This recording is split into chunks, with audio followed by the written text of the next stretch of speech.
Iris Street Renovation, week 139.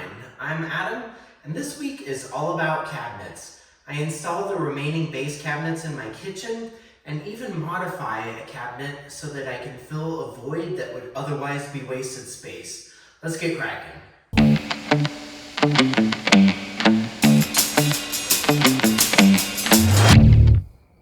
Good evening. As you can see, I've got most of my base cabinets installed. These two 36-inch cabinets here are going to form the base of the island. A few corbels will stick out every 36 inches to support the countertop that overhangs for people to sit underneath. What's interesting is I have this void over here that's about 12 inches deep. By coincidence, my cabinet company accidentally sent me an extra kitchen sink. So I think what I'm going to do is shorten that to a depth of 12 inches. I'll stick it over there in the corner. The counter will still overhang it, but it'll add just a little bit of storage in that corner nook that would otherwise be wasted space. So I'm going to get cracking on that next.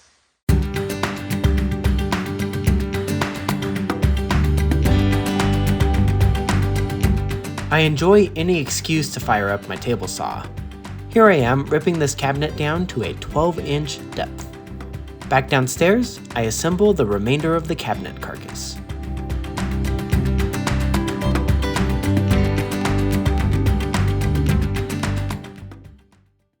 On Tuesday, I continue working on the modified cabinet. This one won't need a toe kick, so I use a piece of white cabinet stock to fill it in.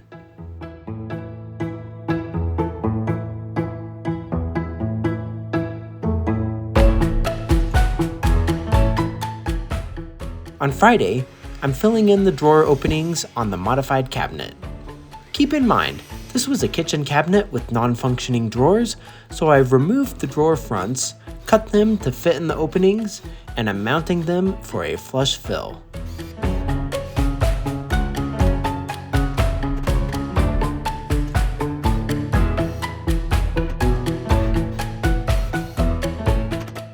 For the final touch, I add wood filler to all the holes and cracks.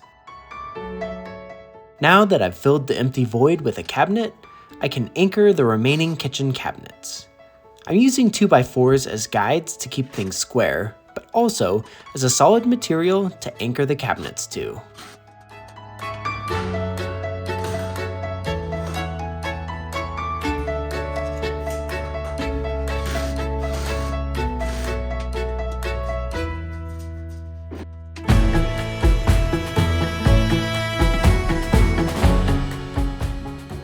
These cabinets will have electrical outlets, so I used this long bit to pilot a location to run the electrical wire up through.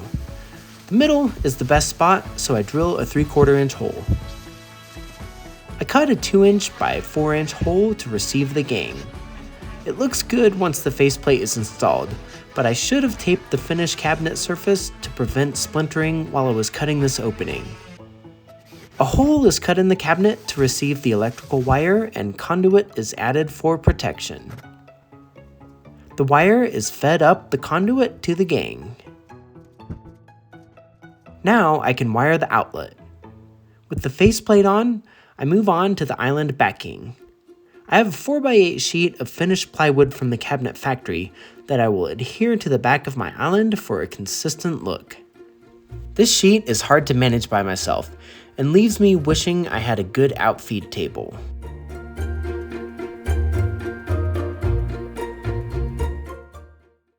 In the evening, I'm running at Rocky Flats and couldn't resist some shots of the insects on these thistle flowers.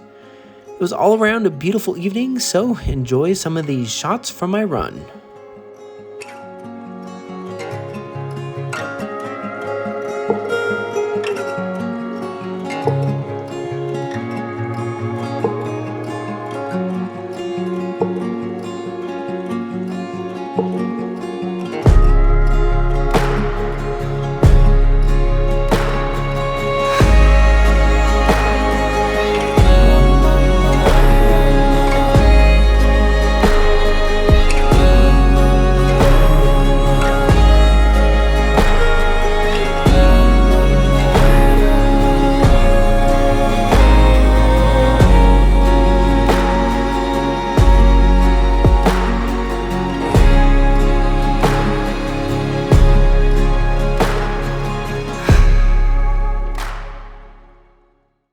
Saturday was our annual Stark family reunion, the reunion for my dad's side of the family.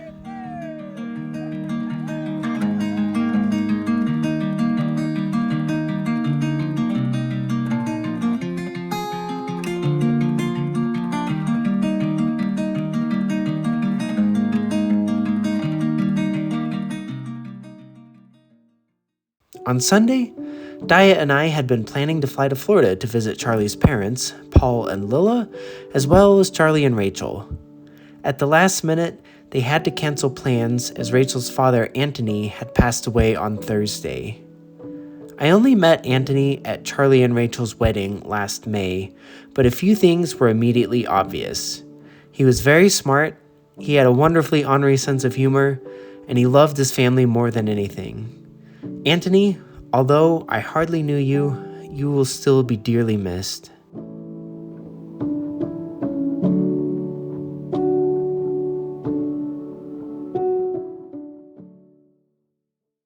As we already had tickets booked, we decided to fly to Florida anyways and do whatever looked interesting for a couple of days.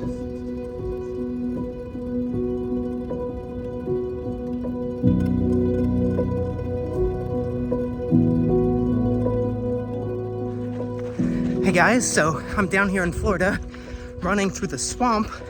It's about 90 degrees, 90% humidity, and there are giant puddles everywhere, so my feet are wet. It's an interesting run. The ground is very soft and boggy, so that's kind of nice. But yeah, I just wanted to get about 7.5 miles in, so that's what I'm doing. I'll take a few videos of you guys, or for you guys, and let you see the swamp.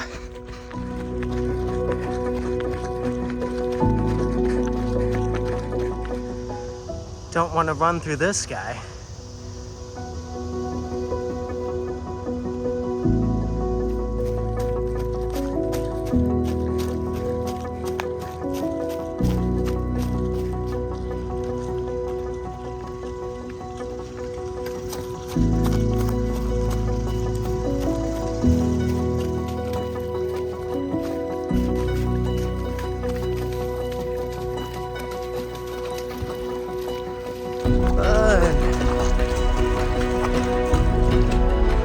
Well, guys, I'm almost back.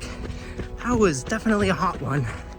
I think between Ireland and Florida, Ireland's a little nicer for running, but still cool to explore a new place. Definitely got my feet wet on this one. Saw a bunch of critters you won't see anywhere else. So yeah, worth the run. See you back at the car.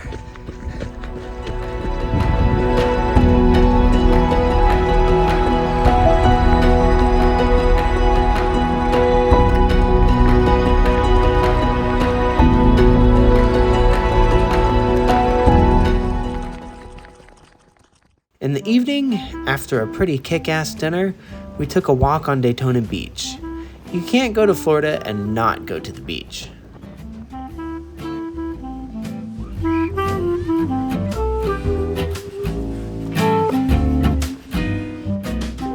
That's a wrap for week 139. Thanks for tuning in, and until next week, think about what it's like to live in a state without giant spiders.